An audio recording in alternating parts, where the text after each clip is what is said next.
Thank you very much. You can take your seats. I must say this. I am truly proud of Team Kenya. And I want to say, we gather here this morning in Eldoret, the city of champions, as we call it, united in celebration of the heroes and heroines of the Paris 2024 Olympics as they return back home to Kenya, the veritable land of champions. When I commissioned this team a few weeks ago, Team Kenya, to go and represent our country at the Paris 2024 Summer Olympics, I reminded you that you were both our best and the world's finest athletes. Today, I am extremely happy, delighted to welcome you back from your successful mission in Paris.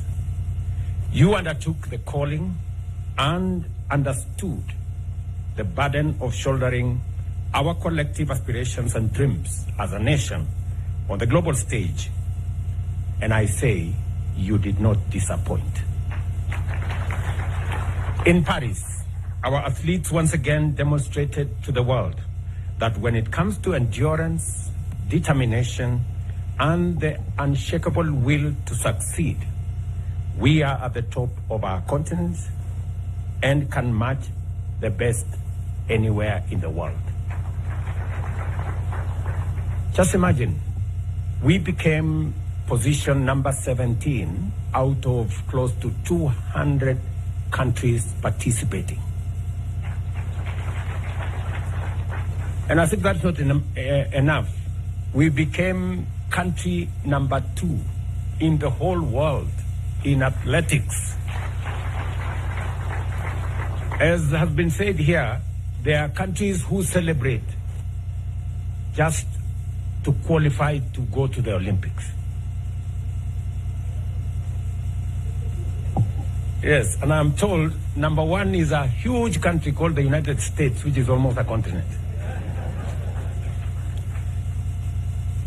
Leading this remarkable feat were our golden stars. And you know them. Beatrice Jebet here. Tumpige makofi huyu mrembo jamani.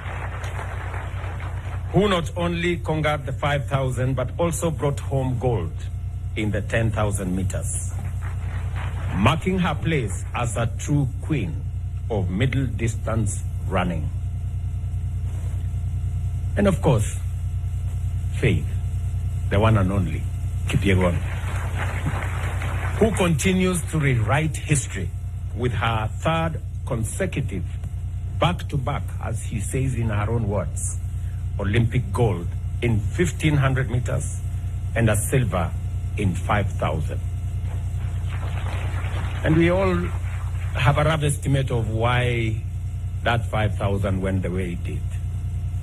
Yeah? And of course we have Emmanuel Wanyonyi, who brought home gold in 800 meters, a victory that cements his status as a rising star in Kenyan athletics.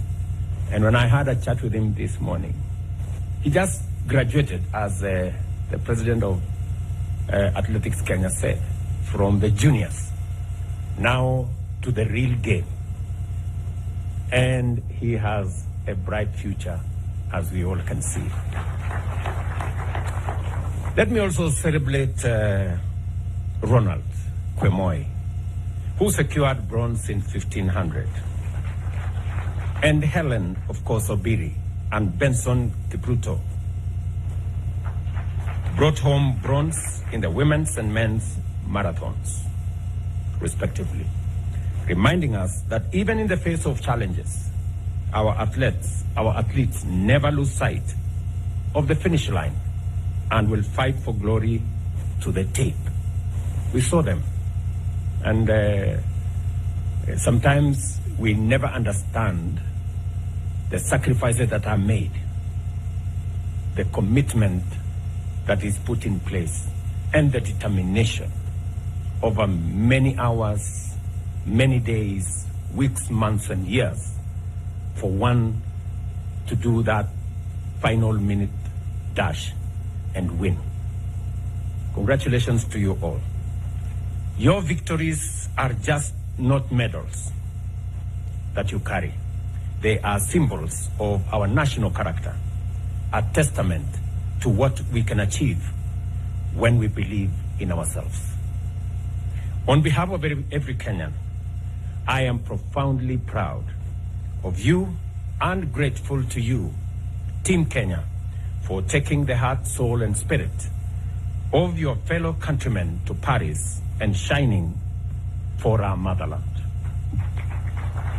Every time we saw the Kenyan flag, every time the Kenyan national anthem was played, we felt on top of the world.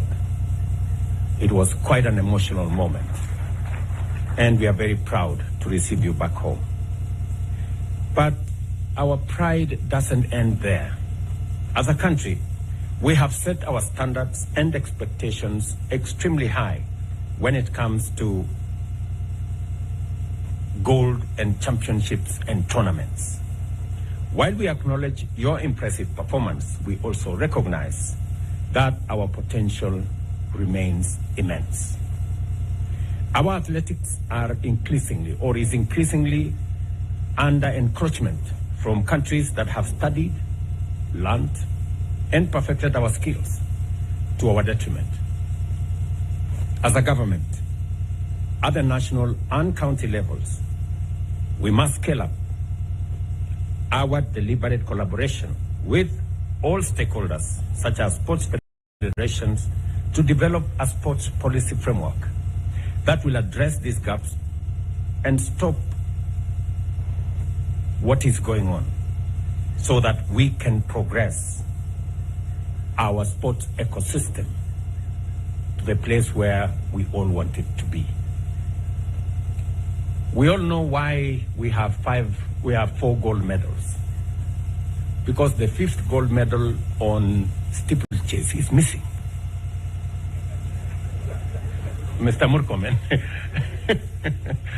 you know, when immediately Kipchumba Murkomen was sworn in, I put him on the next plane.